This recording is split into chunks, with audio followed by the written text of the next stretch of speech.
Bé, doncs avui hem tingut una reunió al Parlament. Habitualment aquests vídeos es fan a la sortida de l'ENS o de l'edifici on ens reunim. El que passa és que per temes logístics hem anat una mica de bòlit i hem acabat sortint per potes, estàvem molt cansats i de cop ens hem donat compte que el vídeo no s'havia enregistrat. Bé, doncs bé, us en faig 5 cèntims. Avui ens hem reunit un grup de companyes de la PAICAM. En principi la reunió l'havia convocat la CUP amb tots els grups parlamentaris, el grup parlamentari de Catalunya. Dissortadament hi ha 2 grups que no han assistit a la reunió, no s'han excusat, no ens han donat cap motiu. Bé, ells sabran.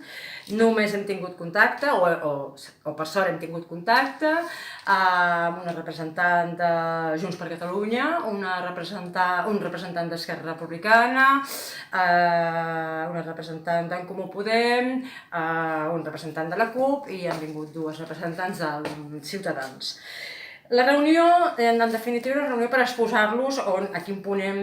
som en aquests moments com a PAICAM. Fa 3 anys que ens vam constituir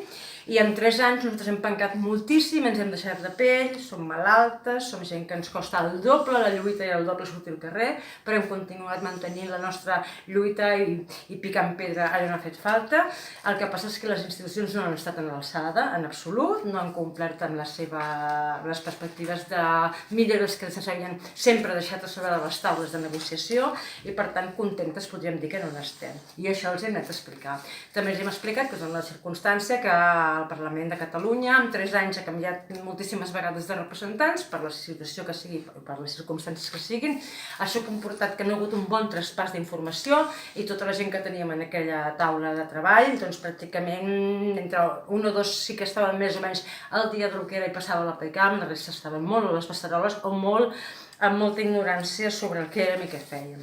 Per tant, el que hem fet és donar-vos una altra vegada la nostra llista de la compra, la nostra llista dels mínims que haurien de començar a canviar a nivell de funcionament de l'ICAM envers les malaltes. Els hem parlat del problema de les malaltes quan ja han estat en un llarg període de malaltia de baixa o els han donat una pensió temporal i han perdut el contacte amb la seva empresa, han passat més de 2 anys i un bon dia l'ICAM els diu que ja estan perfectament curades, es poden reincorporar al món laboral. Això quan et passen certes edats vol dir que t'aboquen directament a la indigència i això s'hauria de rectificar urgentment, que no podem permetre, no poden permetre que l'ICAM sigui un ens que estigui menystenint, que estigui no tenim mai en compte el que dictaminen, el que diuen, el que exposen els nostres professionals mèdics de la sanitat pública, que els informes que els portem els semblen poca cosa i per contrastar-los ens envien a una empresa privada a fer proves complementàries que no serveixen per res, però amb ells els cobreixen les espatlles per dir que estem bé i ens envien a treballar, que continuem pensant que dins de l'ICAM s'esdevenen criteris economicistes en detriment de criteris sanitaris i això la culpa i la mare del problema és, com sempre, una vegada més, el conveni de col·laboració entre l'INS i l'ICAM. Els hem recordat que han de tenir present que aquest conveni està vigent i que, a més, hi ha un BOE, que és el BOE A-2013-8.910, on queda palès i queda ben explicat quins són aquests criteris econòmics que es mouen entre un i altre ens i per què els convé donar altes mèdiques, perquè així facturem molts més diners. També els hem exposat que continuem molt queixosos amb el tema del bloqueig de 6 mesos per l'ICAM quan a una persona li donen una alta mèdica, és a dir, un malalt que porta X mesos de baixa, l'ICAM decideix que el vol avaluar i li diu que està bé i ja pot anar a treballar, que de vegades no està bé, moltes vegades no està bé, però l'envien a treballar. Aquest malalt, si després agafa qualsevol patologia tipus una grip estacionària, el seu metge de capçalera no li pot donar la baixa perquè té el sistema informàtic bloquejat per l'ICAM, cosa que l'ICAM diu que ells mai donen baixes. És mentida, ells el que no bloquegen els nostres metges perquè puguin donar-los la baixa laboral i aleshores hem d'anar fins a l'ICAM a que ens donin una baixa per una grip, que això li passa a una persona que viu, per exemple, a Berga o, per exemple, a Manresa i li han tocat ben bé el que no sona perquè el desplaçament és llarg, costós i dolorós quan et trobes malament. també pensem que l'ICAM té una manera de funcionar amb una perversió total, tothom és culpable fins que no es demostri el contrari, i en aquest món que vivim suposadament democràtic hauria de ser l'inrevés, tots som innocents fins que es demostri el contrari. Certament hi ha gent que juga a les trampes en tots els aspectes de la vida, però no perquè hi hagi 4 tramposos, els 4 milions restants hem d'estar pagant el pato ni els plats trencats. També els hem explicat que considerem que amb baixes temporals o malalties que et mermen la capacitat de treball que tens actualment, però en canvi sí que podries tenir un treball adaptat, això no està gens ben regulat ni pensat. Les grans empreses no tenen treballs adaptats pels treballadors que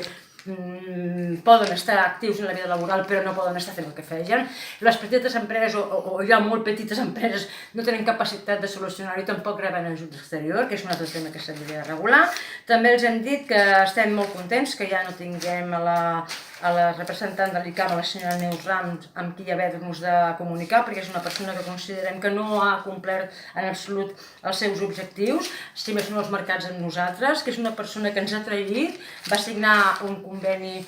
amb l'INS amb nocturnitat i traïdoria quan el conseller Comín exiliava corrents pels motius que va haver d'exiliar. Ella va agafar aquest conveni en comptes d'aturar-lo i demanar als representants polítics, els que hi havia, els que fossin els grups parlamentaris, què passava amb això. Ella soleta va anar i el va signar sense moure ni una coma d'un conveni absolutament menyspreant envers les classes populars, les malaltes, evidentment, i sobretot de classes populars. Actualment tenim una nova interlocutora, que és la nova representant d'aquest ens, que és la Maria Cerdà, amb qui veiem companyes de la PAICAM fa poc quan es van reunir. Les vibracions van ser bones, tant de bo puguem dir d'aquí uns mesos que estem molt contentes amb la feina de la senyora Cerdà. De moment és molt incipient, i bé, un cop els hem posat en solfa de la situació en la que estem i explicar-los detalls, per exemple, el Javi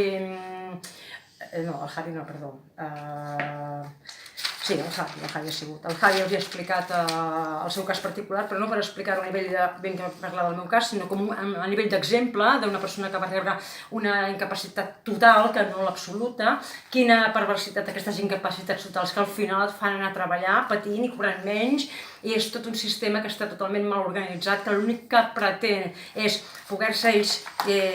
poder anar posant en una mena de llista de quantes altes he aconseguit donar aquest mes, perquè quantes més altes tinc, més cobrarà a l'ENS, perquè així ho posen aquest BOE que acabem de comentar, i aleshores van donant altes de manera injustificada, i les pensions les donen totals per no donar-les absolutes, però després resulta que aquell treballador a curt termini sí que és cert que li han pagat menys des del departament, però a llarg termini és un cost claríssim també per les arques de l'Estat. Per tant, és absurd tot el sistema, no? I bé, una mica exposant alguns casos concrets, els hem demanat que es posin les piles, que es posin a treballar i que ens diguin què en pensen de tots els que els hem exposat i quines possibilitats i quines vies veuen de poder començar a canalitzar punt per punt les coses que s'estan esdevenint d'una manera repetitiva, una mena de lògica sempre del mateix, de bé, ens ho pensarem, ja us direm alguna cosa, inclús es porten lleis que s'aproven al Parlament però després no es tiren endavant perquè no hi havia prou diners o perquè això en el fons depèn de Madrid, o sigui que realment algú agafi el toro per les mans i articuli les coses com s'han d'articular. Hem coincidit que després ja acabada aquesta reunió que volem fer una roda de premsa per explicar a quin punt ens trobem en aquest moment i per fer-ho de manera pública, sobretot volem exposar un parell de casos, un concretament que aviat tindrem d'una companya que té el judici aviat i que està citada a l'ICAM en breus, que té una situació molt perversa perquè té molts fronts oberts, no només és que estigui malalta i que realment no pot treballar, és que a més l'estan deixant sense diners perquè no pot treballar, se li està agafant l'atur, el de sempre, té un fill menor, té por que apareixi la dgaia Massega, és a dir, situacions impossibles de defensar per l'altre costat. No entenem encara com pot algú mirar, posar-se de costat, posar-se de perfil en aquestes circumstàncies. Per tant, tenim previst fer una roda de premsa que ja us comunicarem en breu quan serà. En principi havíem fixat la data del dia dilluns 28 a les 11 del matí davant de l'ICAM, però no és una data tancada encara perquè hem d'acabar polir alguns serrells i en tot cas doncs ja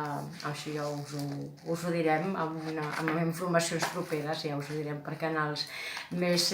tancats a nivell del grup de l'APAICAP. Doncs ara, fins aviat!